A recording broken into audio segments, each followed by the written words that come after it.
आज का वीडियो बहुत इंपॉर्टेंट होने वाला है, तो वीडियो को पूरे लास्ट तक देखना है ताकि आपको किसी भी कंपटीशन एग्ज़ाम की अगर आप तैयारी करते हैं तो इसमें आपको बहुत ज़्यादा हेल्प मिलने वाली है। खास करके ये वीडियो बहुत ज़्यादा इंपॉर्टेंट होने वाला है, तो वीडियो को पूरे लास्ट तक देखना, बीच में बिल्कुल भी स्किप नहीं करें। तो चलिए हम लोग वीडियो को सबसे पहले शुरू करेंगे। तो सबसे पहले मैं आपको कुछ बता दूं कि इसमें जो हम क्वेश्चन अगर बात करें तो लूसेंट जीके का ना हार्ड ज्योग्राफी मतलब एमसीक्यू मतलब टोटल इसमें ऐसे क्वेश्चन हम लिए हैं। टॉपिक है ज्योग्राफी और ज्योग्राफी से हमने टोटल 25 ऐसे क्वेश्चन लिए हैं, यानी 25 ऐसे प्रश्न लिए हैं जो कि एग्ज़ाम में पूछे जाते हैं। थोड़ा सा डिफ़िकल्ट है, कठिन है, लेकिन हम लोग इस वीडियो में अच्छे तरीके से उसको कंप्लीट करेंगे।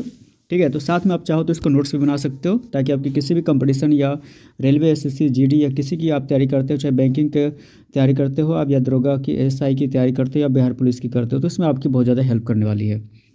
तो चलिए हम लोग शुरू करते हैं।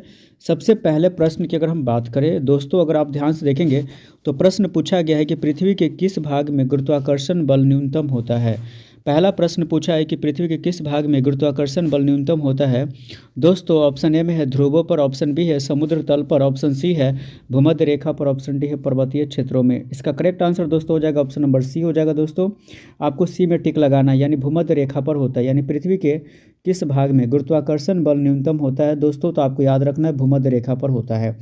ऑप्शन नंबर सी इसका करेक्ट हो जाएगा। ठीक है, चलिए प्रश्न संख्या पहले जो नंबर पे है उसको हम फिर से रिपीट करेंगे। पृथ्वी के किस भाग में गुरुत्वाकर्षण बल न्यूनतम होता है, तो ऑप्शन ए में है ध्रुवों पर, ऑप्शन बी में है समुद्र तल पर।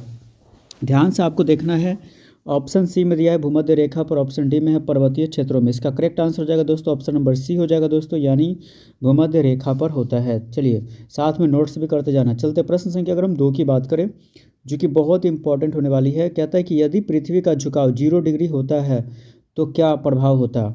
अगर कहता है, क्वेश्चन पूछा है कि दोस्तों कि पृथ्वी का झुकाव अगर 0 डिग्री होता तो क्या प्रभाव होता, तो ऑप्शन ए में है दिन रात नहीं होते, ऑप्शन बी है ऋतुओं का अस्तित्व नहीं होता, ऑप्शन सी लीप वर्ष नहीं होता, ऑप्शन डी समय अंतर नहीं होता। इसका करेक्ट आंसर दोस्तों हो जाएगा ऑप्शन नंबर बी हो जाएगा दोस्तों, यानी कि ऋतुओं का अस्तित्व नहीं होता, यानी ऋतुओं का अस्तित्व नहीं होता, यानी ऋतु होता ही नहीं है ना।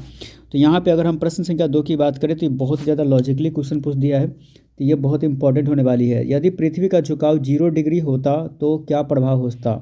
ऑप्शन ए है दिन रात नहीं होता, ऑप्शन बी में है ऋतुओं का अस्तित्व नहीं होता, ऑप्शन सी में है लीप वर्ष नहीं होता, ऑप्शन डी में है समय अंतर नहीं होता। दोस्तों इसका करेक्ट आंसर हो जाएगा ऑप्शन नंबर बी हो जाएगा दोस्तों, यानी ऋतुओं का अस्तित्व नहीं होता।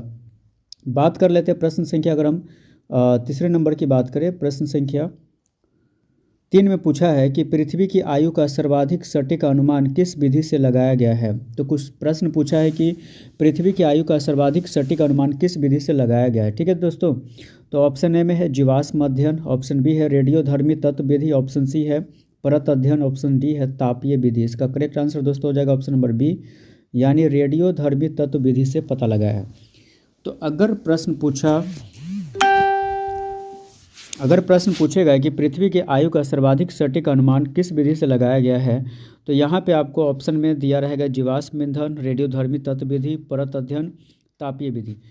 देखो फिर से हम लोग इसको क्या करेंगे, अच्छे से रिपीट कर लेते हैं।